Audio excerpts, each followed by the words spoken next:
நாளை மறுமையில் அல்லாஹ் இந்த உலகத்தில் யாரெல்லாம் குர்ஆனை நிறுத்தி நிதானமாக ஓதுனாங்களோ அவங்கள பார்த்து நாளை மறுமையில் அல்லாஹ் சொல்லுவான், நீங்கள் குர்ஆனை நிறுத்தி நிதானமாக ஓதுங்க உலகத்தில் ஓதுனது போல.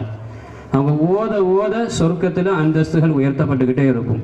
எத்தனை குர்ஆன் வசனம் நமக்கு தெரியுமோ அத்தனை அந்தஸ்துகள் உயர்த்தப்படும். எது வரைக்கும் ஓதி முடித்தோமோ அதுதான் நமக்கான சொர்க்கத்தில் அந்தஸ்து என்பதை மிக அழகான முறையில் பேசிட்டு இருக்கிறாங்க. எல்லோரும் குர்ஆனை மனனம் செய்யுங்கள், எல்லோரும் குர்ஆனை தெரிந்து கொள்ளுங்கள்.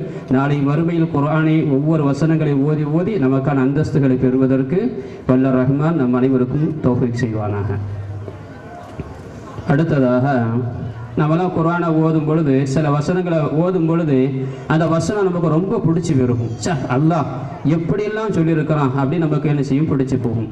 அதே போல என்னை ஈர்த்த குர்ஆன் வசனம், இதை பற்றி நமக்கு தெளிவுபடுத்துவதற்காக ஆயிஷா ஜீனத், ஆயிஷா தஸ்னீம், சுபைதா, முஹம்மது சஹானா, உம்மு ஐமன், ஹம்தான், முஃபீத், ஃபஹீம், ஃபதைபா, ஃபதைஃபா, அப்துல்லா ஆகியோரை அழைக்கின்றேன்.